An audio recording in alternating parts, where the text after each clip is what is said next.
Good day, listeners. Welcome to another episode of our program, Building High Performing Teams on Amorgate Radio Communication. I am your host, Titilola Ogushono.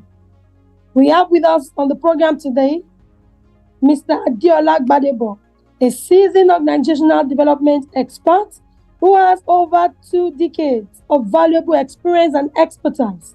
We'll be discussing the topic strategies for building high-performing teams. Thank you so much, Mr. Gbadebo, for joining us today. Thank you very much. It's great to have you, and I'm sure that our listeners will be tapping from a wealth of experience on the subject matter today. Okay, it's often said that not every group is a team. However, there are quite a number of teams, but few are high-performing. So I would want to hear from Mr. Gbadebo his view, but I'll start with my first question.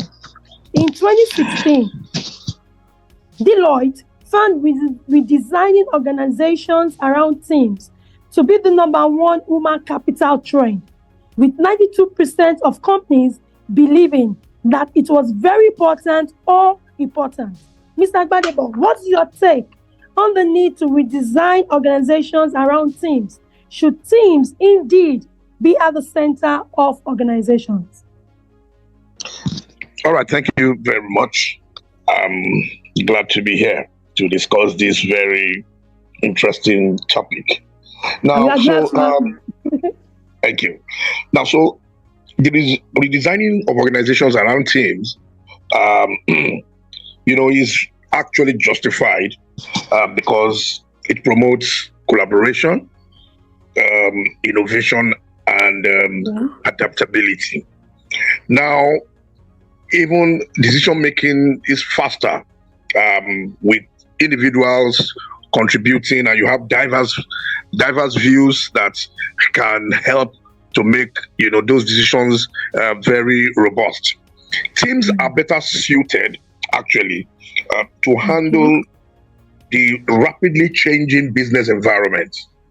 The business environment in the last mostly in the last 20 years has been changing rapidly. And one of the factors that's been, affecting that business landscape is the innovations and technological, interventions.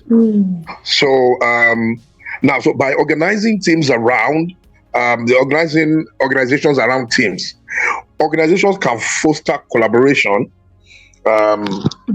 innovation, and adaptability.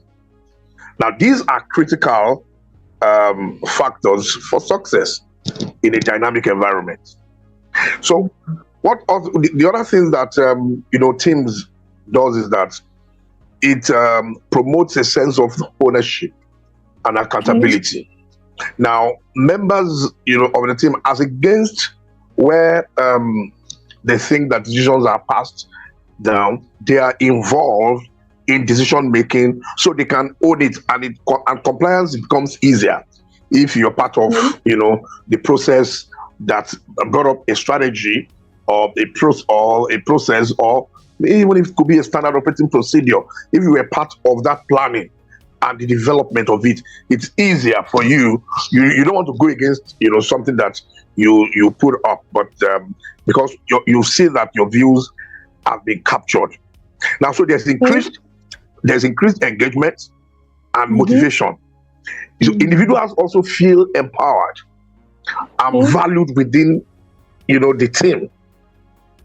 So so there are a lot of advantages in if the organizations now become what we call them team-centric.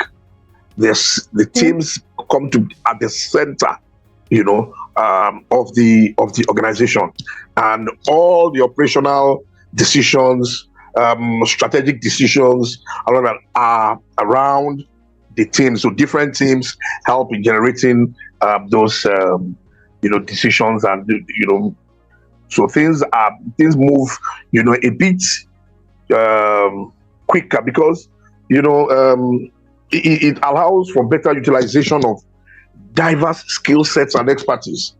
their different skills, expertise, and the fact that people in the teams come from diverse backgrounds, it gives it, a better outlook.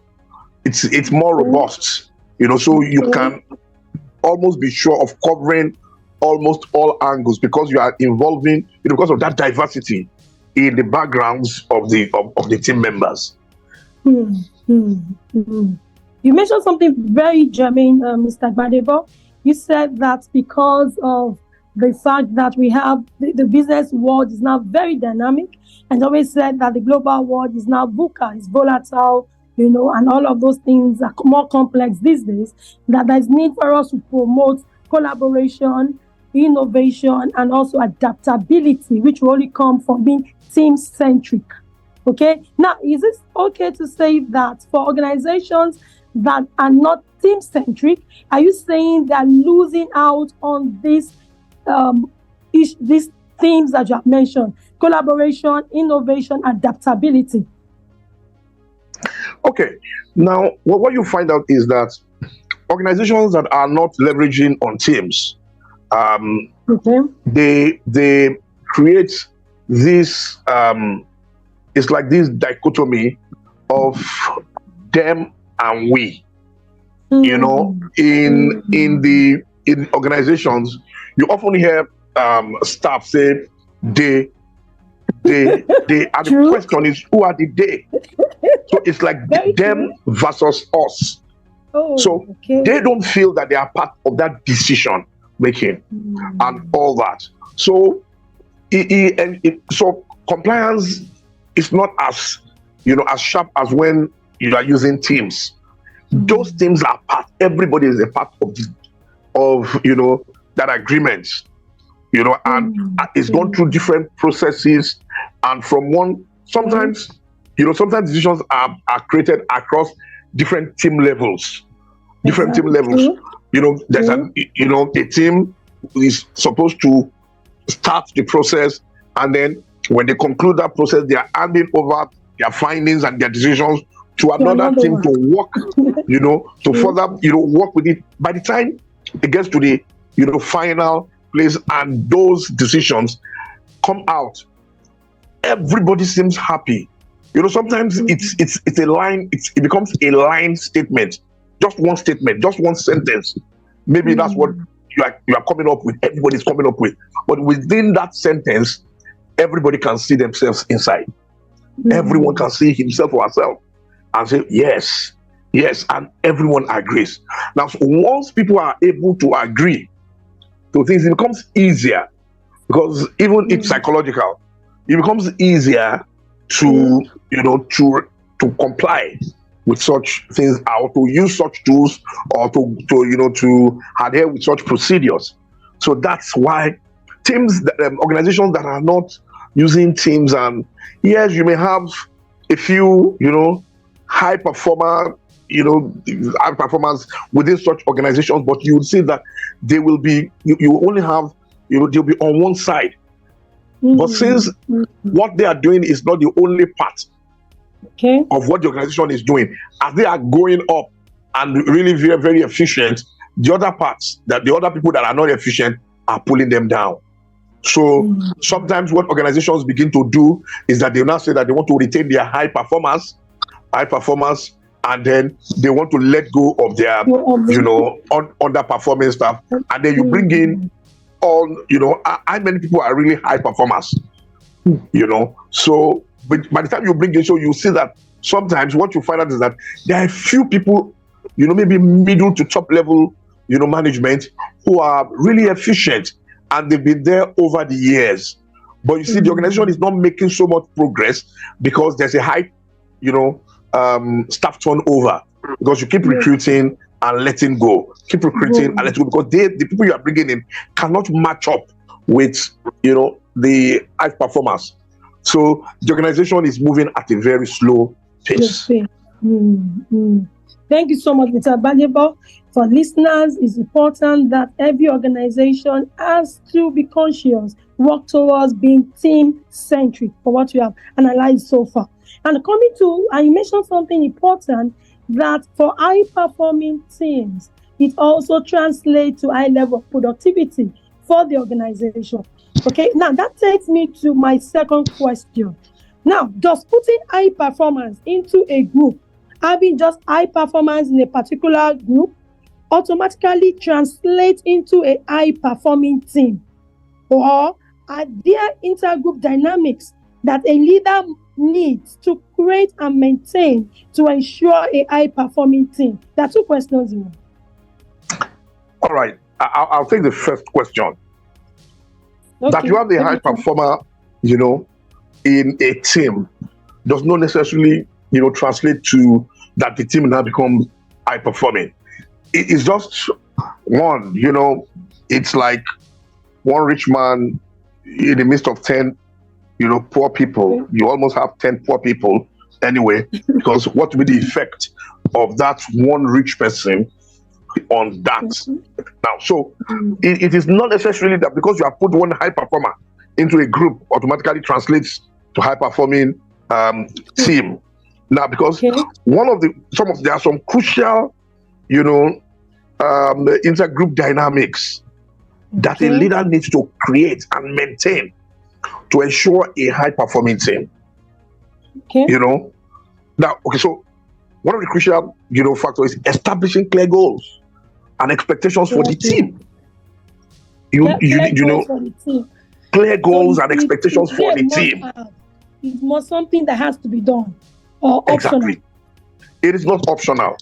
Now, you must set the objectives must be clear. Okay. The expectations must be clear. So it's like, those KPIs are sharp. They are not confusing. Everybody understands. Every member of the team understands. And they must be communicated effectively. So, gives you another level where we call effective communication. Effective communication. And communication is also supposed to be open and transparent. Open and transparent, which means that, the leader facilitates regular team meetings and provides opportunities for team members to share their thoughts and ideas. And the leader must promote what we call active listening. So that because there are people, you have people of different temperaments and different backgrounds. There are some teams that only a few people are talking. The rest are not saying anything. Now, if a leader creates such a team or supervises such a team, there's nothing that's going to come out of that team. It will just be the ideas of the very few people who are talking. And sometimes those people that are talking are probably of the same temperament. You can really group temperaments into two. You can look at the people you call extroverts and the introverts. The introverts don't talk, they don't want to talk. So you only have the extroverts there, and they're talking. And what you are saying is that they're only sharing the possibilities that they see. Some extroverts, like you have some extroverts are really, how do we call them? They are really very optimistic and all that. But you need the ideas of people that are very cautious and really pessimistic, so you can come up with a balanced, structure. Yeah. So it's going to be, it has to be structured. So, like I said, clear goals and objectives and the roles. You have to establish clear and specific goals for the team and ensure that the team members understand their roles and responsibilities. So the outcomes are clearly defined, and every individual can align their goals with the team's objectives. They need to. So I've spoken about effective communication. Another thing is trust and psychological safety. People must feel safe in the teams. People must know, and that's why people will be able to talk. That's why how you get introverts talking. It must be clear. If people talk and because their idea does not seem popular and you attack them, then the rest, someone else, is not the only person that you're going to shut up. You are shutting up others also who have seen what has happened. because teams don't necessarily bond instantly. There are different stages when you create teams. There's a forming, stage. There's the storming stage. There's the norming before they get to the performing. So at the forming stage, people are still trying to study themselves and all that, and try to see if this is a safe place for me to bear my views, to hear my opinions.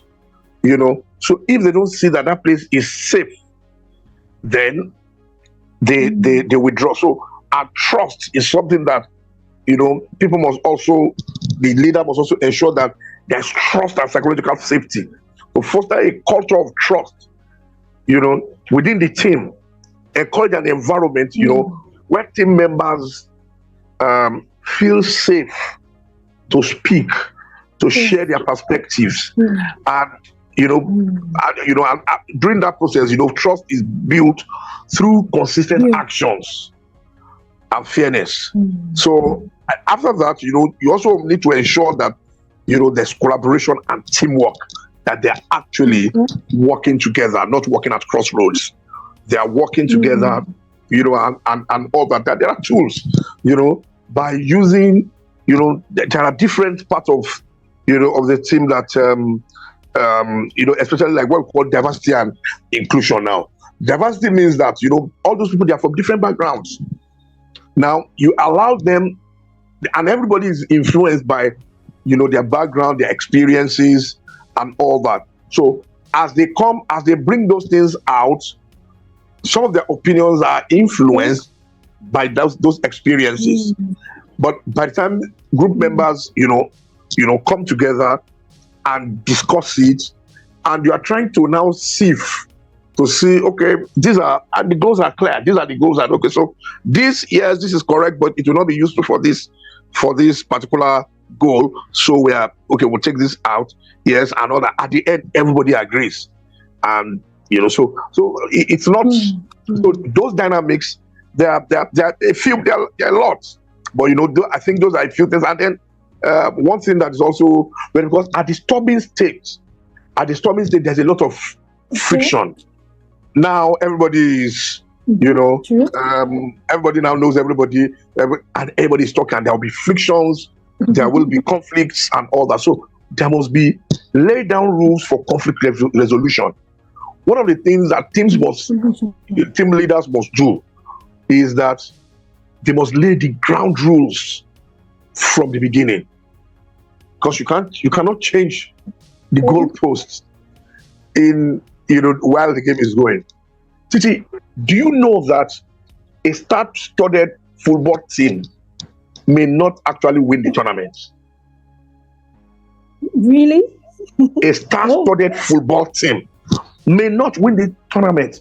The team that will win the tournament is that team that the coach is able to harness the skills, talents of all the team members, including those who are on the reserve, who are on the bench, who is able to, to harness all those things to achieve their goal. What is the goal of, a football, match? The goal is that you must score goals and prevent the other teams from scoring. You are scoring goals, you are preventing the other teams from scoring. So if you have a star-studded team and everybody wants to score, they're not going to play as a team. You're going to get individual plays, and how many people are you going to dribble past before you are brought down? But if it may not be really star-studded, but they are a team that work together. They understand. Now, those teams know, the members of those teams, they understand where an individual will be at a particular time. So he knows where to place the ball. Sometimes they don't even look there. They don't even look at that place where they are going to place the ball. They just know that if I place this ball there, I know that this certain guy is running towards that side. Why? Because that's the team objective. That's the team plan. The other so is the coach that is able to get all those players, including now, because and one of the things that can happen is that some of the players that maybe if you have a project team, and then on the day of the project presentation, the team has met, they've done all their work and all that, and then the spokesman, the one who's supposed to speak, becomes ill and is unable to come. What do you do? Therefore, that's why you must have backup plans. So someone else must be able to take it up. So also on the football pitch, that's why you have the reserve bench. Something can happen to that player that is designated to score the goals, that everybody delivers balls to him in different angles and all that. But something happens to him, you must have someone else who can come in and take that position. That is the team that can win the tournament. And that's a team. I'm trying to use that, to illustrate the strength of teams. That it is not only because you have put up, or you have a team of high performance that the team will be high performing. The result of the team may not be effective. It may not be a productive team, because everyone is everybody is a boss. No one wants to listen to the other person. Everybody thinks of himself as the one with the best idea. Do you understand? Okay. So those are things these are things that the team leaders you must understand. So it is more about harnessing the talents, the skills, the potentials of the team members, and then you are assigning roles to them according to what you know to be their area of strength and interest. Do you understand? So it's very important that you mentioned areas of strength and interest. So is it possible that my strength might lie in a particular area, but I have no interest in that area? Yes. So, and vice versa. You may be interested in an area where you have no strengths. Now, is a point of reality, and that's where that's what coaching does. That's what coaching does. Now, during the coaching sessions, yes, I understand that you are not interested in this, but you see, you can show a trend to that person to say, look at this work you did, look at this report that you gave, look at this and this and that. Each time we ask you to do this side, that's where you excel. But in the other areas where you are actually showing interest, you are not really delivering in those places. Can you try shift a bit of your interest? Can you develop a bit of some interest and do some research in this area, and let's see if a light bulb can come up in your brain. Do you understand? So coaching now plays that role, and that's why leaders cannot leave teams to themselves. Leaders must look for times that they must be scheduled times that you have a feedback period. There are times that feedback is necessary. It is compulsory. The teams must get to a point where they have feedback, and they're asking themselves questions, and there's someone who is like an umpire who comes in and says, all right, seeing that these are your goals and these are these and all, and these are the things that you're supposed to achieve, we want to see how far you've been able to go on, how close you are to this. So one of the things I recently consulted for an organization, and I told them that, and they were having monthly reviews. And I said, I'm sorry, monthly is a month, 30 days is too long for us to come and discover that we've been doing the wrong things. Can we have weekly reviews? So that at the end of the week, in the beginning of the week, you tell me these are your plans, these are the things you want to do. We look at it, we all agree that, okay, this makes sense. And we review it, we design it, and then we ask, okay, so let's go. By the end of the week, we come back together, want to review. How successful have we been? So if the strategy is not delivering, must we continue?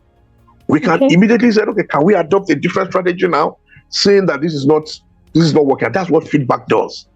That's what it does. I want to drop a question now for you, a follow-up just on what you said, Mr. Gbadebo, because I know that our listeners could also have the same question in their mind. Is you're saying that 30 days feedback review period appears to be too long. Would you want to suggest a standard? Are you saying the 7 days weekly review would be more efficient across every sector, various teams, every industry? Well, the truth is that there's no solution that fits all. Every organization has to be assessed and you need to do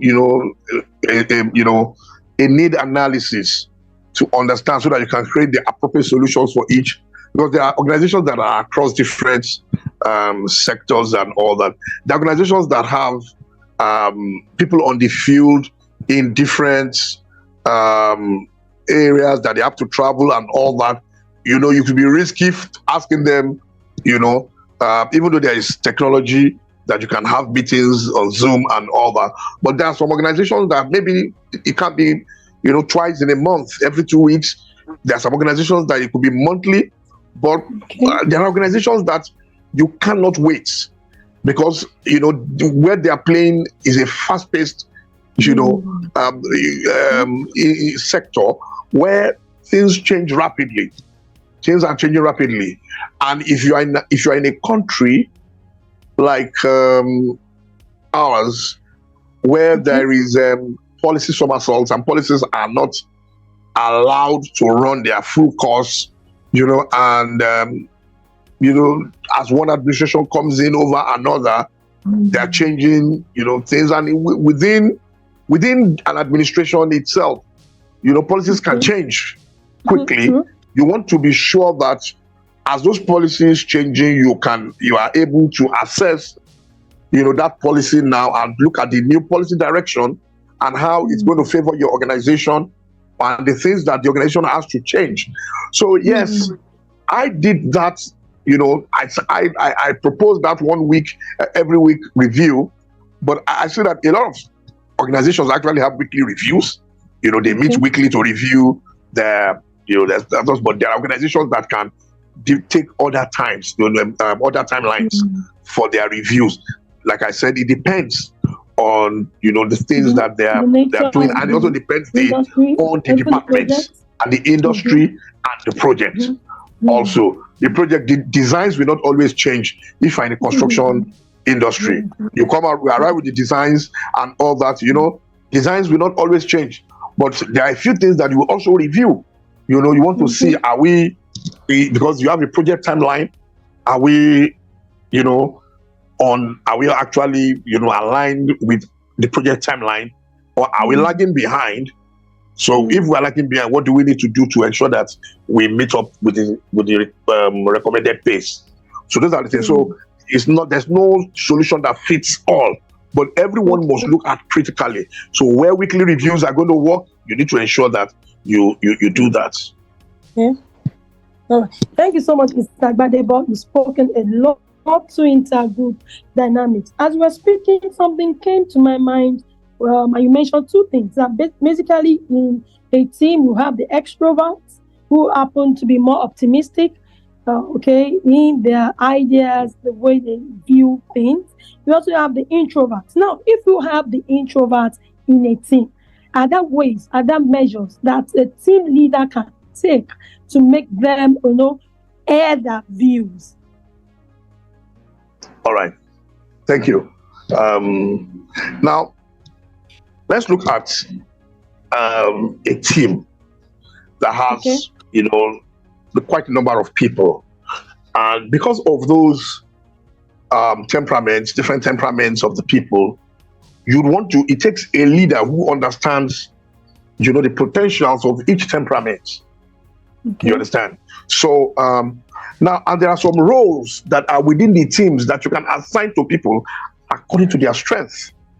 For example, you could have a content specialist that when all the ideas have been brought together, this person has the ability to put all those things together. He may not really be a talker.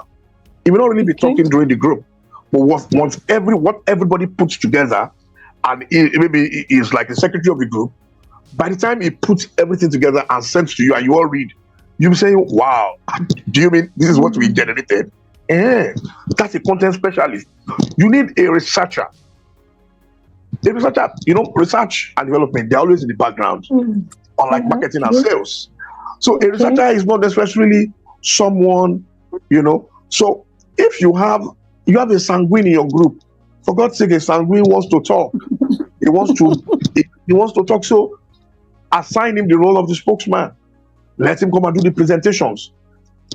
the gesticulations, the body movements, the body language and all that will add to the, to the success of that presentation. Now, so you have editors, you have the data analyst. Data analyst, Melancholies have been found to be better data analysts because they can pay attention to this minutest detail and they see. So the analysis of those data. So you have data analysts there. You have, the presenter, the spokesperson. There are some people that they have the eye to spot, wrong things and all that. You can have a quality assurance reviewer, someone who assures the quality of the delivery and all that. You also need a timekeeper. Someone that is conscious of the time. The person who is, this is, who understands time management and is saying, well, we're delaying too long on this. Can we assign it to that group, this subgroup, to come up with a position for us so that we can continue discussing the other parts here and all that. So, there are different roles. There are different roles that you can. So depending on those roles, the leader is supposed to come up with those roles and look at those roles and all that. When we form teams for our training, we have the people who keep their resources. We have people who is the moderator. We have someone who is the spokesperson. You have someone who's a researcher. You have all those roles. And as we put them into teams, because we know them, we begin to look at each role and assign to people and all that. So at the end, you see that the success of the teams becomes not only quicker, it's also sharper. They are almost accurate, sharp, results comes out, because what you have done is that you have literally given people, you are exploring the area of their strengths.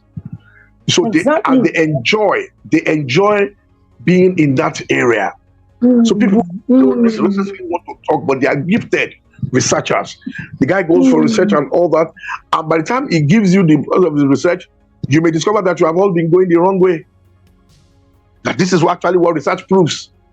Wow! So this is what research. So we need to now begin to align with this research, and the researcher and the data analyst. Sometimes they are one and the same person.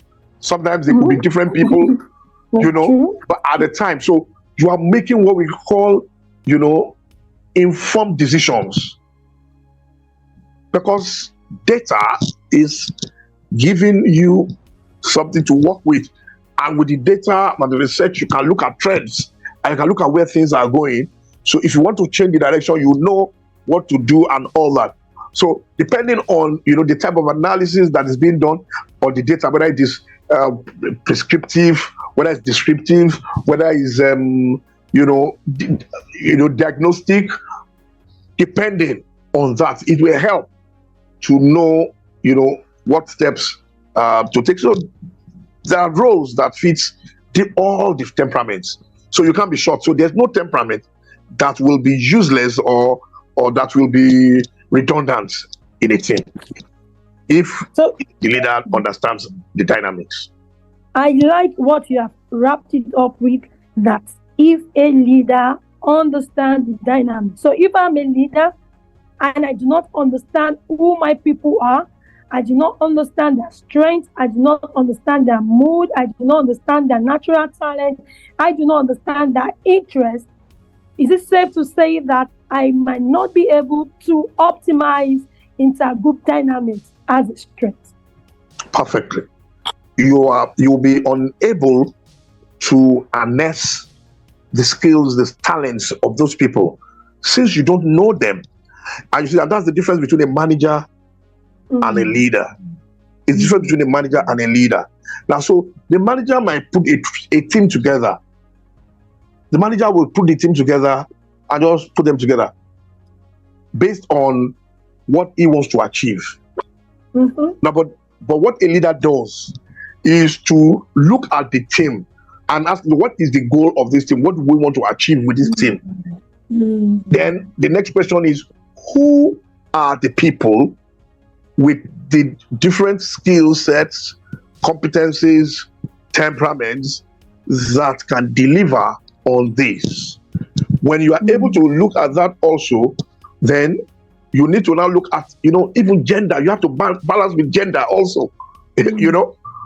Actually, teams that have more women have been seen to probably are more productive than the ones that have fewer women. If it comes to, there are some critical things that we need to understand, and it takes a leader to look beyond, while the manager is looking at the effectiveness and the efficiency of a human being, the leader is looking at the potential of the human being and looking at how to develop that, harness that potential, help that person to maximize that potential, to not only to his own benefit, but the benefit of the team and the organization at large. So that's what a leader does. So and that's why you need to, and that's why I'm not using managers. I'm using the word leaders. I'm talking about leaders. It takes a leader to be able to see all that. And that's why leadership in every organization is key. And it's not about position. It's about the capacity of that person and the competence of that leader. What the leader knows and what he can do with what he knows. What the leader knows and what he can do with what he knows. He said something that is also very important. He said a manager is someone who manages people. I will also put it this way, in another way, where you said it is that a leader is someone who develops people.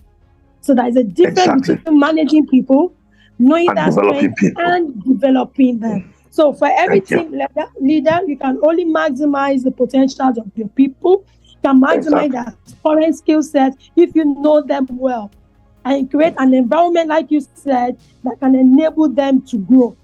Mr. Gbadebo, you have mentioned, like I told you listeners when we started, that Mr. Gbadebo had over 2 decades of experience and expertise in this area. And I know that if I leave Mr. Gbadebo, that's been so interesting, we could go on and will not get tired. Well, there are a lot of other questions that I have for Mr. Gbadebo, but we would not want to take time. We would like to wrap it up at this stage. And of course, Mr. Gbadebo, I hope that when we call on you to come and join us next week, same time, you'll be willing to come on board. Absolutely. Thank you so much. Mr. Gbadebo, on this note, do you have any closing thoughts for our listeners? Okay. I just want to make this statement.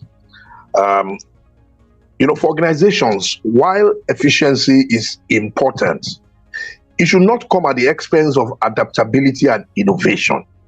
So by designing organizations around teams, companies can strike a balance between efficiency and flexibility, allowing them to stay competitive and responsive to changing customer needs. Thank you. Many thanks, Mr. Gbadebo. You have heard from me, and I hope that we will be able to apply all of the things that we have learned from Mr. Adeola Gbadebo. I would like to draw the curtain here, and I will leave us with this quote of Lewis B. Ergen. He says that the ratio of W's to I's is the best indicator of the development of a team. And Mr. Gbadebo also mentioned that when you have a team, when an organization is team-centric, it now becomes we and not them. It's now a case of us as a team and not them. That means that every team member feels valued and feels a sense of ownership. If you have learned anything from us today, you want to give us any feedback or drop any comment, kindly send your mail to contact@thearmorgate.org. I will take it again for feedback, comment, questions. Kindly send your mail to contact@thearmorgate.org.